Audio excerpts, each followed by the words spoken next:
Pemirsa, kericuhan terjadi saat unjuk rasa di halaman kantor DPD Bali siang tadi. Dalam insiden tersebut, anggota DPD RI Dapil Bali, Arya Wedakarna, menjadi korban pemukulan.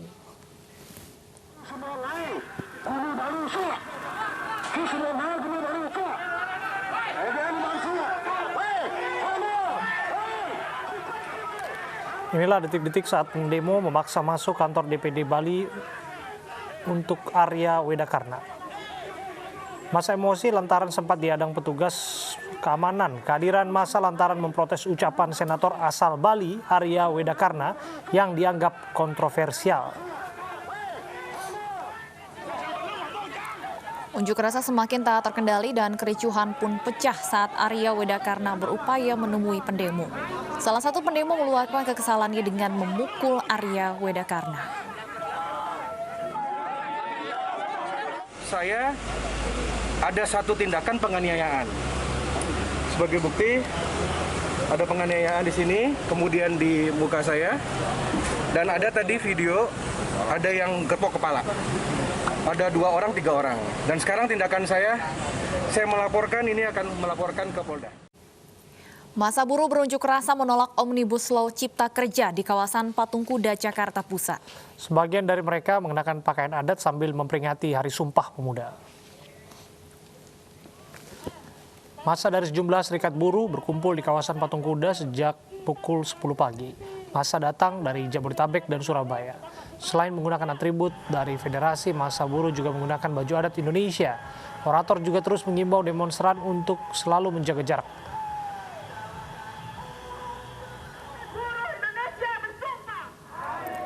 Demonstran ikut memperingati Sumpah Pemuda dengan membacakan Sumpah Buruh. Pembacaan dipimpin oleh massa yang menggunakan pakaian adat, kemudian diikuti oleh seluruh massa yang berada di lokasi. Setelah pembacaan Sumpah Pemuda, Sumpah Buruh selesai, massa menembakkan bom asap berwarna-warni dengan mengarah ke langit.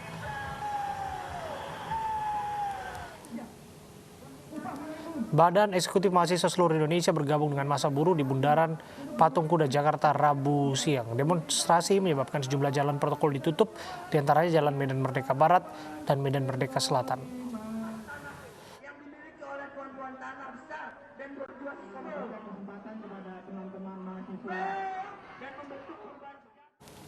Dan untuk mengetahui kondisi terkini unjuk rasa di kawasan Patung Kuda sudah ada Disa Amora.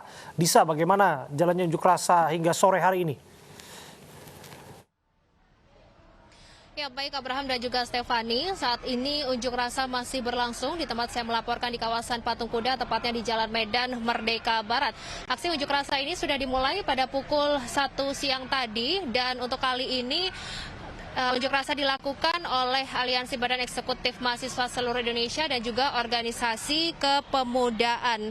Kemudian juga beragam aksi yang dilakukan pada unjuk rasa kali ini, tidak hanya menyuarakan orasinya di atas mobil komando, namun mereka juga tadi saya lihat ada yang menyanyikan lagu kebangsaan bersama-sama, kemudian membacakan puisi, bahkan juga ada yang melakukan teater singkat di kawasan Patung Kuda ini.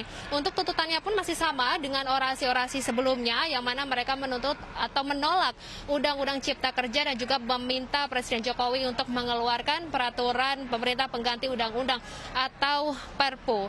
Dan juga untuk pengamanan sendiri saat ini masih dilakukan pengamanan oleh pihak Polri dan juga TNI. Di kawasan Patung Kuda ini ada sekitar 5.100 personil yang diturunkan, dan juga adanya penutupan yang dilakukan tepatnya di Jalan Medan Merdeka Barat. Ini sudah ditutup dengan adanya pagar berduri, dan untuk beberapa jalan lainnya kalau kami pantau sejauh ini masih bisa dilalui, seperti di Jalan Merdeka Selatan, kemudian juga Jalan MH Tamrin. Namun seperti yang tadi kami sampaikan, tidak bisa melintas di Jalan Medan Merdeka Barat, sehingga untuk kendaraan tersebut hanya bisa lurus menuju ke Jalan Budi Kemuliaan.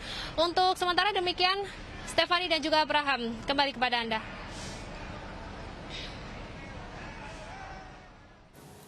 Baik, terima kasih Disa Amora melaporkan dari lokasi unjuk rasa di kawasan Patung Kuda, Jakarta Pusat. Selamat bertugas kembali.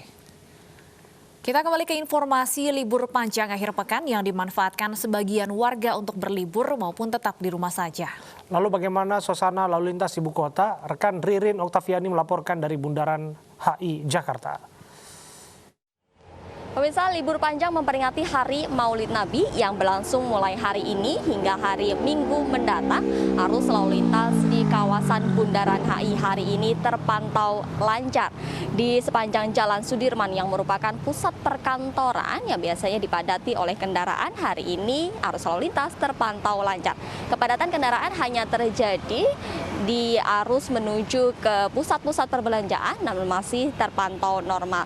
Untuk kendaraan umum yang melintas di Jalan Sudirman pun juga terlihat tidak ada kenaikan jumlah penumpang. Sementara itu di kawasan Sudirman ini yang biasa juga dilalui oleh para masyarakat yang menggunakannya dengan aktivitas olahraga bersepeda, untuk hari ini juga masih terpantau sepi. Sepinya arus lalu lintas di kawasan Sudirman ini yakni dapat dibilang masyarakat telah memenuhi anjuran pemerintah untuk tetap berada di rumah untuk memutus mata rantai penyebaran COVID-19. Dari Jakarta, Ririn Oktaviani, Jami Jasin, Dipo Andi Muharram, iNews melaporkan. Bagaimana modus kejahatan kerap terjadi saat momen libur panjang? Salah satunya adalah kejahatan pembiusan. Rekan saya Stefani sudah siap dengan sejumlah informasi yang barangkali penting untuk Anda. Tips waspada pembiusan. Stefani. Iya, Abraham dan pemirsa, benar sekali beragam kejahatan mengintai kita, terutama saat berada di kerumunan ataupun juga di transportasi umum ya, saat kita akan berlibur ataupun pulang ke kampung halaman. Salah satunya adalah pembiusan, dan saya akan memberikan tips-tips bagaimana agar Anda tidak menjadi korban kejahatan pembiusan. Kita akan lihat dari tips yang pertama. Jangan mudah percaya dengan orang yang baru dikenal. Nah, tentunya tips ini juga berkaitan dengan tips yang kedua, yaitu tolak halus saat ditawari makanan dan minuman saat Anda berada di tempat umum. Atau sebaiknya justru Anda membawa makanan dan minuman dari rumah ya, ataupun juga Anda bisa membeli makanan dan minuman di terminal ataupun stasiun tempat keberangkatan Anda. Ya, selanjutnya kita akan melihat tips yang ketiga. Jangan memakai perhiasan berlebihan, dan sebaiknya Anda menggunakan pakaian yang nyaman, terlebih jika perjalanan Anda cukup panjang menuju ke tempat tujuan. Kemudian juga tetap jaga fokus Anda agar tidak mudah teralihkan. Ini terutama bagi Anda yang bepergian seorang diri, tentunya harus tetap fokus dan menjaga barang bawaan Anda jangan sampai mudah teralihkan oleh hal-hal lain. Ya, selanjutnya kita akan melihat tips yang kelima. Ya, tips yang kelima, jangan pernah terlihat bingung saat Anda berada di keramaian. Sebaiknya Anda juga sudah mengetahui nih transportasi apa yang akan Anda gunakan pada saat tiba di stasiun atau terminal tujuan. Apakah akan kembali melanjutkan menggunakan transportasi umum ataupun juga meminta keluarga Anda untuk menjemput di tempat tujuan. Dan tips yang terakhir, jika Anda membutuhkan bantuan, Anda bisa segera mendatangi pos pengamanan terdekat. Dan tentunya di setiap stasiun dan terminal ini biasanya sudah disediakan pos pengamanan, atau Anda juga bisa menghampiri petugas keamanan yang biasanya melakukan penjagaan di kawasan stasiun dan terminal. Dan pemirsa, seperti apa tips liburan aman tanpa kerumunan di masa pandemi? Selengkapnya akan kami ulas di iNews Sore usai jeda berikut.